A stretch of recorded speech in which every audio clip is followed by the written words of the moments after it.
Greetings, I am Liz and I use she, her. And I am Scandal and I use they, them. And let's play a game together. Yeah. Welcome back as we get to know our prospective cottagecore bee husband. Yes. And work our way up towards the grand opening of Pyreside Waltz. Yay, for playing the demo.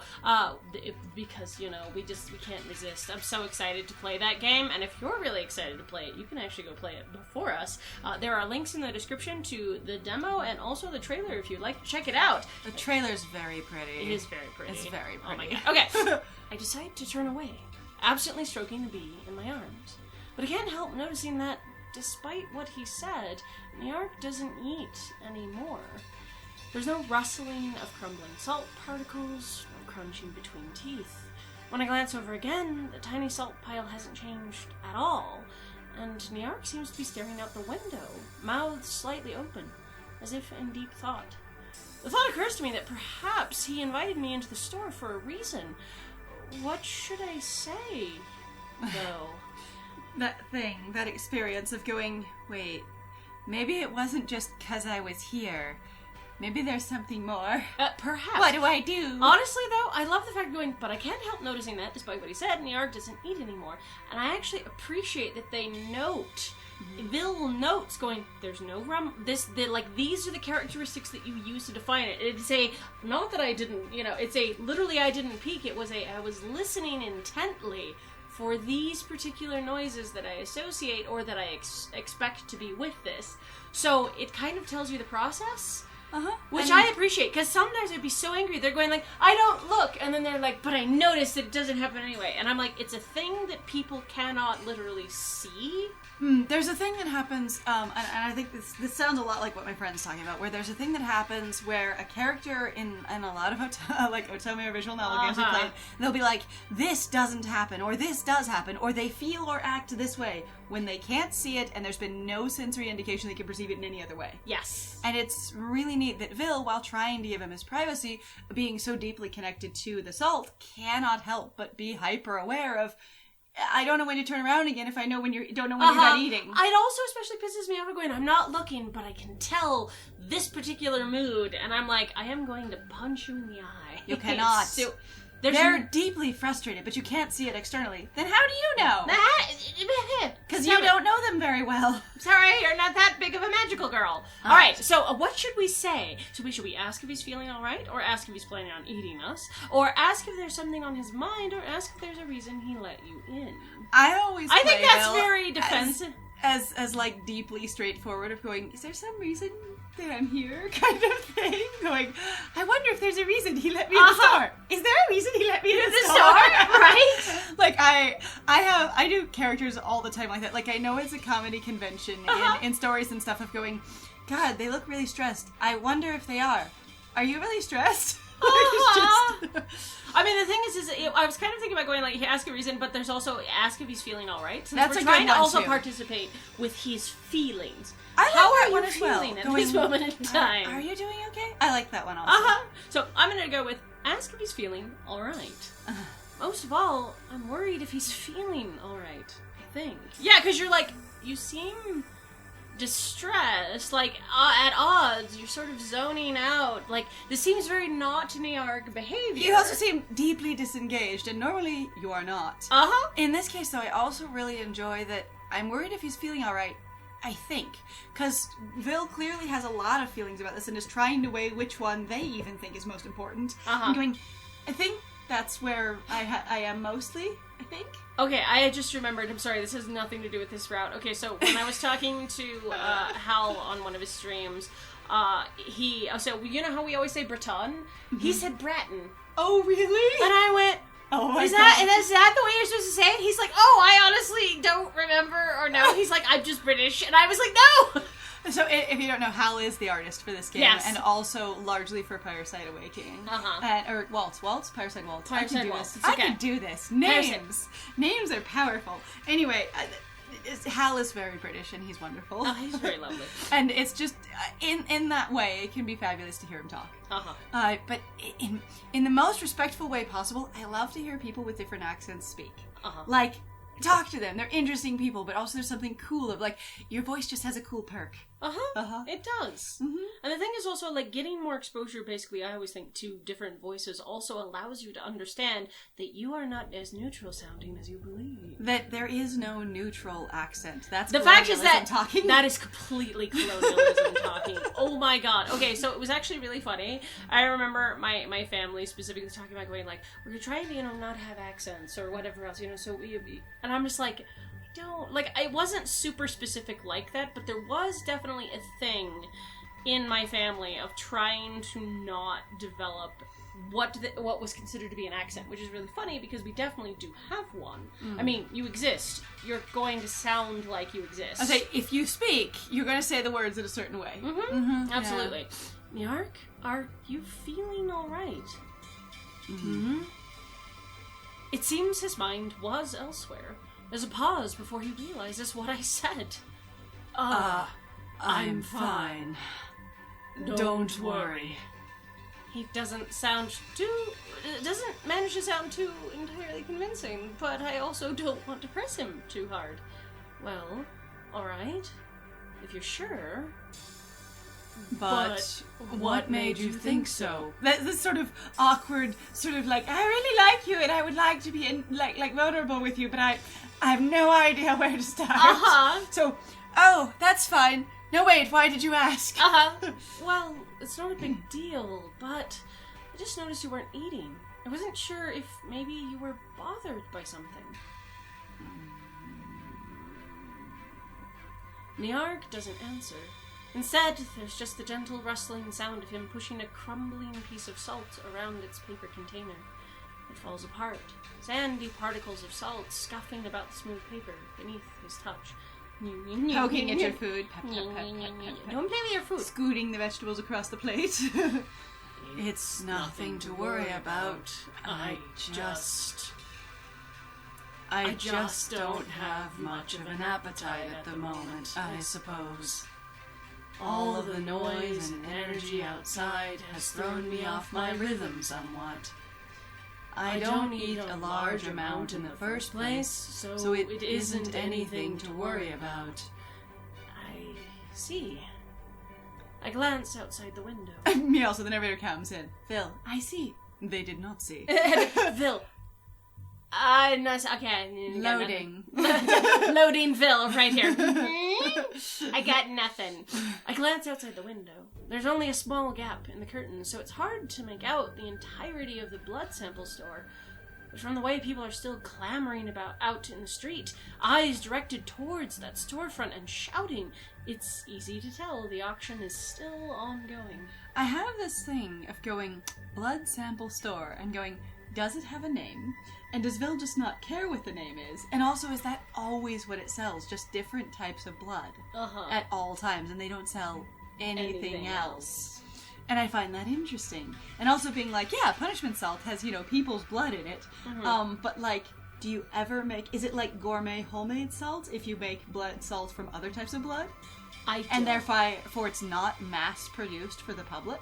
Oh, that is actually a good question. I think actually you asked that last time, and I sort of suggested that you could have someone that has their own personal recipe for, basically blood salt, but in the vein of punishment salt, but with different blood. Right. And it was occurring to me that if we are basically in your standard staple foods kind of department of going, this is basically a milkman kind of job, except for more important because it's your basic food, right? Right. And then going, okay, they probably only have a couple of flavors, and sure, there could be 1,000 other kinds of milk that the milkman does not deliver, but you have to get them from someone else or supply them to yourself. Right. And I'm wondering if people have their own personal salt recipes, and if some people have like a tiny little home business with selling their own little artisan salts. This is great Grandma Helshlu. She has this ancient recipe that goes back generations about earth whale blood. Exactly, that kind of thing. And it just occurred to me that those may not be the only kinds of flavors of salt at all, but they're the only ones that are basically mass shared and produced because of basically the availability of those things. Like mercury, even if it's very expensive, it might either be like government controlled or it could be something that's controlled only to be available to like manufacturers, because there are some things that only like larger companies can buy, not private individuals, and stuff like that. And so you don't get to make that at home, but you really could make other stuff, and if you had access to it... You might make something adjacent to it, which I'd be curious to know what's adjacent to Mercury. And also there might be people that go, I always sign up for the basic salt packet, but then I add my own ingredients at home for my picky eater children, or because I think it's better, or whatever it is. Right, Anyway, exactly. So I like to think about that. Auction is still ongoing. It's easy to understand how the constant bustle might cause Niarg a good deal of stress. That's understandable. But I do hope it all dies down before long. You always work hard, so you need to be extra careful about taking care of yourself. And what would your bees do if you got sick? I smile as I hold up the bee in my arms. It wriggles its legs in the air, wings fluttering in indignity as it casts about. Hey, why you elevate me? Evidently this one doesn't like being held up in that fashion, so I go quickly back to cradling it in my elbow. It briefly gnaws on my fingers in retaliation before settling back down. I resist the urge to lick my fingers. Bee saliva tastes like honey. Yeah, I also love this idea of these bees don't seem to have any access to like nectar, pollen. They don't go out gathering or anything, and it never talks about what he feeds them. I also want to know, like, do you have queen bees?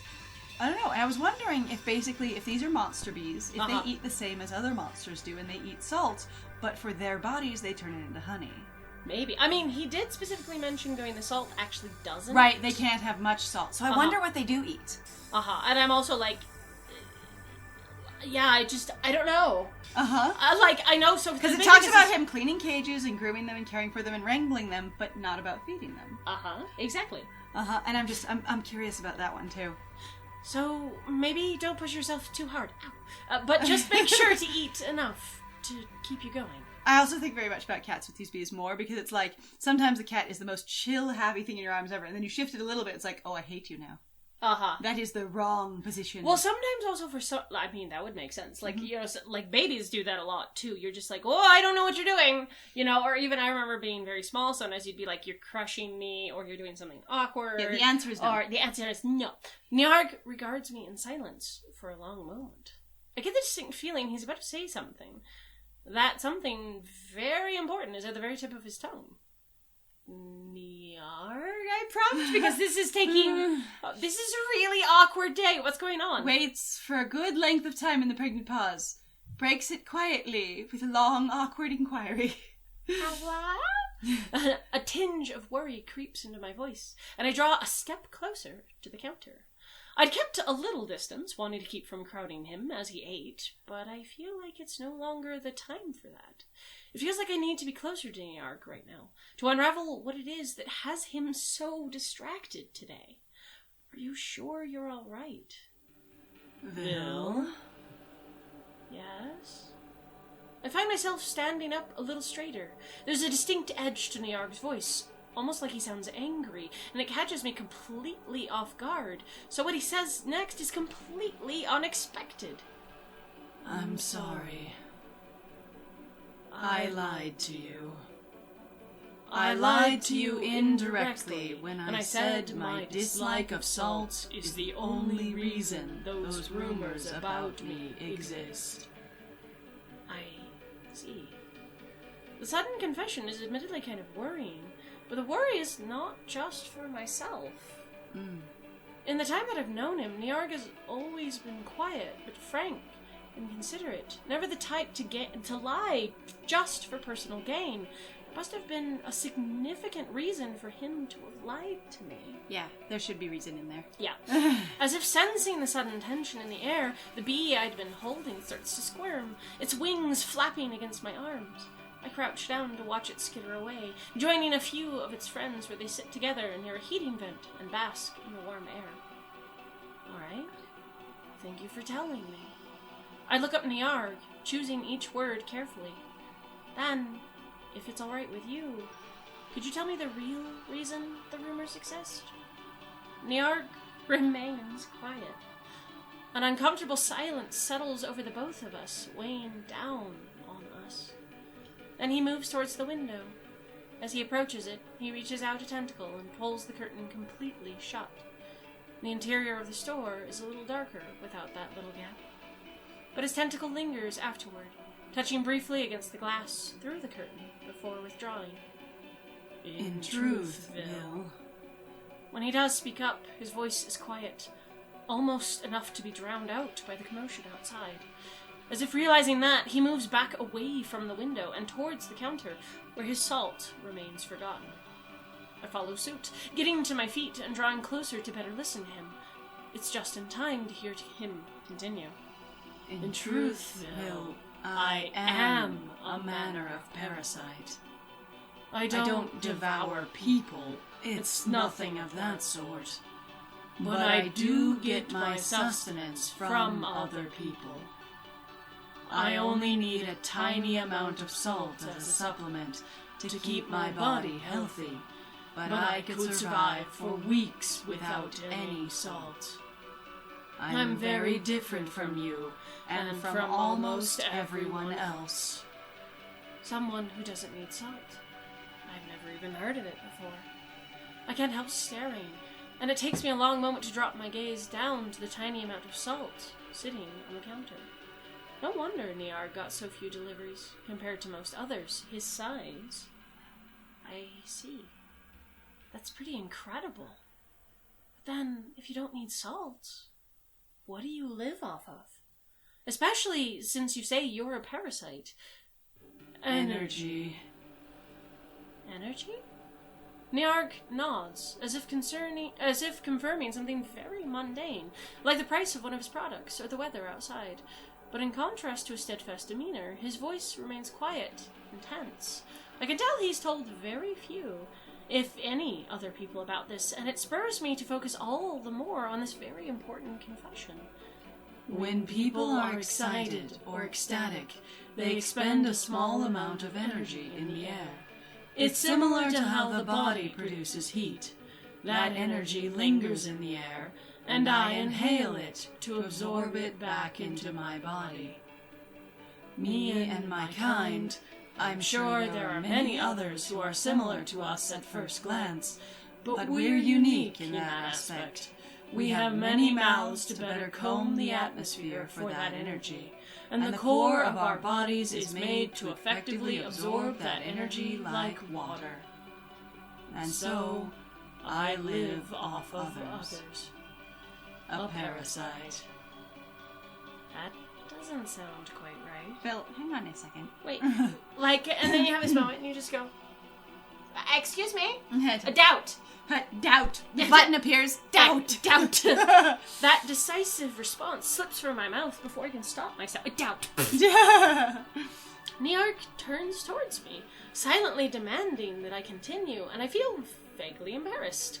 My face feels a little hot as I scuff a hand through my hair, gingerly pulling strands away from where they've stuck to the pus on my face. I mean, I've known parasitic species. Admittedly, not a lot of them, but they always need something more directly from their hosts, don't they?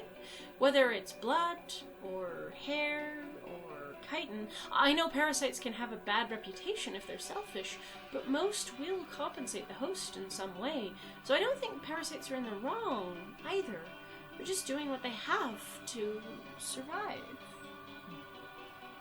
But regardless, what you're saying sounds different. It's harmless, isn't it? Is it, Vil? Niarg shakes his head gently. The lax way his tendrils rest upon the countertop seems oddly melancholy, and I reach out to rest my hand on one. If he notices the gesture, Niarg doesn't show it, only continuing quietly. I thought the same when I was younger, but I am afraid it's not so simple. Because I require people to be excited or happy in order to sustain myself, my motives are always questioned. If people know that I benefit from their happiness, then they'll often question my reasons for doing anything. Trusted friends are different, of course. Those who know me well know that sustenance is not so high up on my list of priorities. But I can't expect every stranger, every customer, every acquaintance to know me to the same degree. Every person who came to know about this trait of mine questioned whether I actually cared about their well-being and happiness, or if I was simply hungry and wanted to benefit from their happiness. Take this store, for instance. This sort of bitter smile. Yes. It would be dishonest of me to say I don't benefit from the joy people get upon entering a bee store and bathing in its scents. Their delight fills me in a way you can't imagine. I've almost never gone hungry since this store started doing well. But at the same time, I don't run the store just to fill my belly. If I were to change, by some magic, and suddenly need to eat salt like everyone else, I would still keep this store open until my death. I've loved bees since I was younger, and it has always been my dream to spread that love to other people. Love bees! Little magnets for sale. Love bees. I want Niarg to have seriously like buttons and the little magnetic ones on the cages. Love bees. Bees are love. Love bee live. That kind of thing. I would deeply love it if Niarg had like a bunch of basically like knickknacks and bee supportive, chits for chins for sale. Like he's got little like shot glasses and little pins. Oh and no! What if you magnets. had like little bee models? And you have like little like tiny like little bitty bee like figurines you can take home. I honestly like a little Hal, bee gift shop. Hal and Miru, I know it's been a long time, but I really believe you guys should come up with like meat and flesh merchandise. Tiny bee gift shop merchandise. Bee gift merchandise. Stuff that Niarg would sell in shop, and that would be amazing. I'd be so for it. I would love that. Even if it was just like tiny little like digital badges or something. I would go for it. Yeah. So to have that dream of mine be shadowed by doubt. He inhales deeply, sucking in the air past 2 mouthfuls of gritted teeth. Other mouths have their lips pulled thin, and I can sense an undercurrent of frustration in his core. I gently rub at his tentacle, wanting to calm him down, and he finally seems to notice. He rests one of his other tentacles on my hand, and it seems to calm him down. I moved far away from my hometown as soon as I was able, and settled down here. I took care not to let anyone know of my nature, and thus I was able to cultivate this store, and watch everyone be happy with the bees and honey. I regret nothing. Niarg's voice peters off with a long exhale. I need a few moments to digest this information. It's a lot. It explains a lot. I'd always thought Niarg was a rather secretive person, but it makes sense he would keep to himself if he wanted to protect this secret. I can see why people might treat him differently after finding out about this secret. They might not be cruel, but their treatment of him would be different, at the very least. It must have been hard. See, and I'm coming to this thing of going, there are some people that just have such a hard time finding a lighthearted and friendly space that there would definitely be some people in the real world that'd be like, I'm gonna go to Niarg's because he wants me to be happy, even if I know exactly why, or potentially assume that I know exactly why.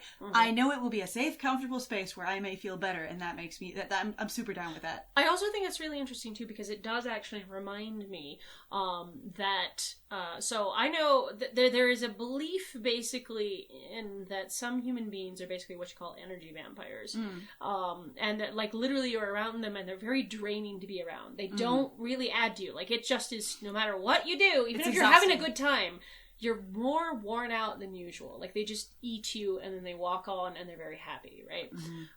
And the thing is, like, I can see, because I knew some people who would be very aggressive basically about talking about that. And they were just like, and they're the worst people and blah, blah, blah. Like, I can see how that would make me, even Niarg going, it's just extra energy you're throwing off. I'm not taking anything directly from you. And they're going, no, but you're... Yeah. And they're going, no, you lie, you're taking from me. You know, kind of thing. Like, that would be a problem for him. Well, and the thing is I could totally see it. I'm just saying that I bet you the opposite exists as well, of going, I don't care why you're being nice to me, I just like that you're being nice to me. This is great, but also, like, that could be really interesting in the way of being like, then are you exploiting Niarg to make his need to survive? I was gonna say, and then it turns the other way, going, give me a foot rub, make me happy. I know he wants you to be happy, and so I'm going to go there, like, seeking that, and you're going to caretake for me because you need something from me. Yeah, it's pretty malicious in that way. I was like, so he's vulnerable as well. And I appreciate that he's not experiencing it in this world, and that's great, but it's something... Or at least as far as we know. Well, he's not aware of it, so he's not experiencing it. Yeah. It doesn't matter if it's happening, you still aren't experiencing it if you don't have... That's true. Yeah, good point. Anyway. Niarg gives the smallest of nods, mouths closed. So I decide to make my move. I walk around the counter and embrace him. I'm not tall enough to reach to the core of his body, of course, even if I stand up on the tips of my claws and strain upwards, because he is huge. And he stands tall, and all I can do is wrap around as many of his tentacles as I can reach and go squeeze. I squeeze. It's like hugging hanging pool noodles. It's beautiful. But at least I can wrap my arms around his tentacles and hold them close. All of his many arms. So many arms. I'll hold his arms in my arms. Yeah, arm hold. Arm hold. I'm sorry things have been rough for you, Niarg. Eating is such a fundamental part of life. It must have been hard, wanting to not distance people, but at the same time, needing to keep such a big secret. I get it now, how much you must have had to work towards it. So I really appreciate you telling me. It means a lot to me that you'd trust me with that information. I don't think of you any differently for it, of course. I know you're kind to people regardless. And you've always been considerate towards me, in a way that I know isn't just to keep yourself full. I've always been happy to be around you. Sincerely, thank you. Bill likes Niarg. Like, really. A gentle touch slithers up my back as Niarg's tentacles wind around my shoulders, my sides, my chest, pulling me close. Encompassing hug. I hug you. Niarg's whole body smells faintly of honey, but also of his own naturally spicy scent. And it tickles my nose as I lean into the embrace. He's wonderfully warm to be close to. I can feel every breath that heaves from the core of his body, tickling past my skin. No, thank you, Phil. Phil smiles. I've been keeping this secret for so long, but for you, I knew you would still trust me. Of course. Nothing could make me doubt you, Niarg. We stay like that for a good few moments, and then Niarg slowly withdraws his tentacles. Taking that as a signal, I disentangle myself from his tendrils and step back. So many arms. Wow. It is hugs. After that display of vulnerability, Niarg seems uncharacteristically awkward, fidgeting with the tiny portion of salt still out. The thing where you put your fingers together and you just sort of, you know. He's doing that. But and also there's a pentacle over there going poke poke. You're like, you're just nothing but awkward. Yep, and super. It's so sweet. I'm so sorry you're so awkward, but also very charming. Okay, so one thing I actually wanted to mention here that I really appreciate is that Vil has displayed to the reader very much that Niarg makes them happy. Yeah. I truly believe that Niarg's route is written much more warmly. Like Vil has a much more warm reaction to Niarg compared to everyone else. Which is not to say that everyone has a bad reaction. But I mean, there's this particular type of tone that I really like. But it's also interesting that as the reader, when you spend time around Niarg, if you really just go for his actions and what he says and what he himself is actually fairly closed off. Which is interesting, because that really is Vil likes Niarg. Niarg is polite. Niarg is a little bit formal. A little bit overly formal. Yeah. He's again, I get that sort of stiff Victorian man kind of thing, but not in the rude, abrasive way, just in the I'm professional at all times and nothing else. And I think it's really fascinating because it is truly, in my opinion, that Vil really likes Niarg, even with all those layers. Because this whole route to me, and also to my friend, we've discussed it a lot, has felt very warm, very open, very romantic, very intimate, very, very fun and exciting, and just comfy. But also, and it's very much because it's filtered through Vil's experience. But that's what I mean. Like, I appreciate so much where I'm like, to me, Niarg is actually kind of like off-putting in that way. I'm not emotionally available. Again, Vil noticing again, going like, those precious moments of vulnerability I really appreciate.